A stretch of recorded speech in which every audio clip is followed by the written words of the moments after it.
الحمد للہ والصلاة والسلام علی رسول اللہ اما بعد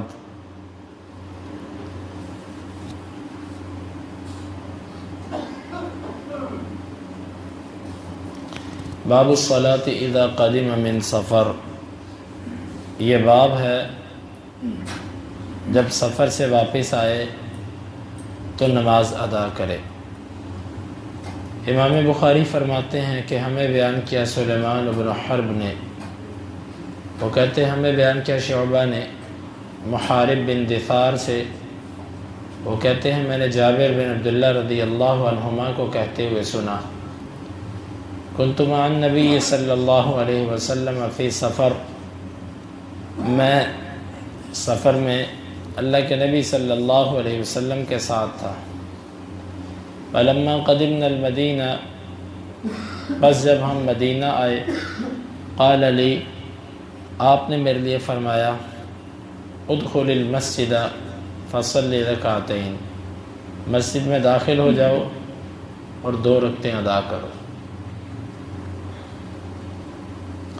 اس باب میں امام بخاری رحمہ اللہ یہ بتانا چاہتے ہیں کہ آپ کی عادت مبارک تھی، جب آپ کسی سفر سے واپس آتے، سفر جس کو وہ لوگ سفر کہتے تھے، وہ لمبا سفر، چاہے وہ جہاد کا ہو، چاہے وہ حج عمرے کا ہو، چاہے وہ تجارت کا ہو، کسی چیز کا سفر، جب سفر سے واپس آئے تو سب سے پہلے وہ کیا کرے؟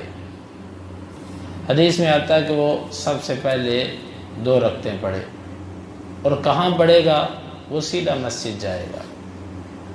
یہ اللہ کے نبی صلی اللہ علیہ وسلم کی سنت ایسی ہے جو آج امت مسلمہ کے اندر تقریباً مفقود ہے۔ لوگوں کو اس سنت کا علم نہیں ہے کہ آپ جب بھی سفر سے آتے، آپ سیدھا گھر نہیں جاتے تھے، آپ سیدھا مسجد آتے تھے، 2 رکعتیں پڑھتے، پھر اپنے گھر جاتے ہیں۔ ایسا بندہ کون کرتا ہے؟ ذرا توجہ کیجئے گا۔ جس بندے کو اپنے گھر سے بھی زیادہ اللہ کے گھر سے محبت ہوتی ہے، کیونکہ جب ایک انسان لمبے عرصے کے بعد واپس آتا ہے نا، وہ سب سے پہلے اس سے ملنے کا شوق رکھتا ہے، ادھر جانے کا شوق رکھتا ہے جدھر اس کو محبت ہوتی ہے، جدھر اس کا تعلق ہوتا ہے۔ تو لوگ اپنے گھروں کو جاتے ہیں، اپنے اہل و عیال کو ملتے ہیں، اپنے بچوں کو ملتے ہیں، دوست احباب کو ملتے ہیں۔ کوئی لوگ ایئرپورٹ پر اترتے ہی سب سے پہلے جو ان کے ہاں سب سے اہم ہوتا ہے اسے فون کرتے ہیں۔ کچھ لوگ اپنے شہر میں پہنچتے ہی جو سب سے زیادہ مقرب ہوتا ہے اس سے ملتے ہیں۔ لیکن جس بندے کے دل میں اللہ کی محبت ہو اور گھر کر چکی ہو، اللہ کی محبت اس کے سینے میں اتر چکی ہو، وہ بندہ سب سے پہلے اپنے اللہ کے گھر پہ آتا ہے۔ آپ نے پچھلے درس میں سنا کہ آپ جب سفر سے آتے تو سب سے پہلے کیا کہتے؟ آئبون تائبون عابدون۔ یہ ساری دعا جو کل ہم نے درس کے اندر ذکر کی، یہ وہ پڑھتے۔ کیوں پڑھتے؟ آپ اس کو یوں سمجھ لیجئے کہ سفر سے لوٹنے کے بعد آپ کے پہلے کلمات یہ ہوتے تھے اور پہلا عمل یہ ہوتا تھا۔ یعنی آپ آج کے دور میں سمجھ لیں کہ سب سے پہلے کال بھی اللہ کو کی، اور سب سے پہلے ملاقات بھی اللہ سے کی، اور سب سے پہلے جس گھر میں گئے وہ گھر بھی اللہ کا تھا۔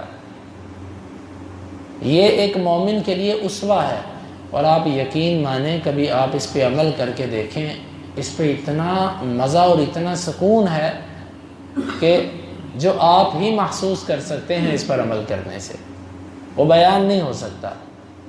تو یہ اللہ کے نبی صلی اللہ علیہ وسلم کی سنت ہے، جب بھی آپ سفر سے واپس لوٹتے، وہ سفر کسی طرح کا بھی ہوتا، آپ پہلے سیدھا مسجد جاتے، 2 رکعتیں پڑھتے، 2 رکعتیں پڑھنے کے بعد پھر آپ اپنے گھر جایا کرتے تھے۔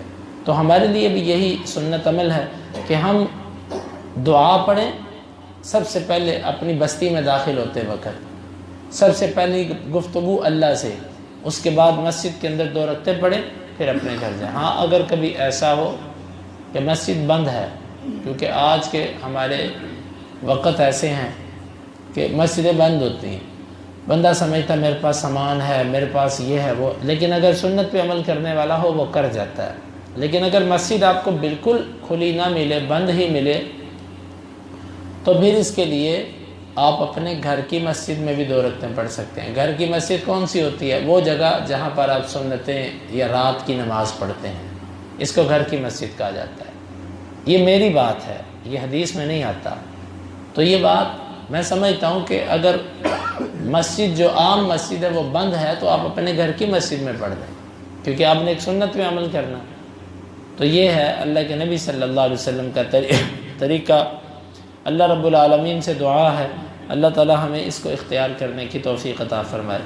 اللہم انفعنا بما علمتنا وعلمنا ما ينفعنا وزدنا علما وآخر دعوانا ان الحمد للہ رب العالمین۔ حدیث نمبر 3087۔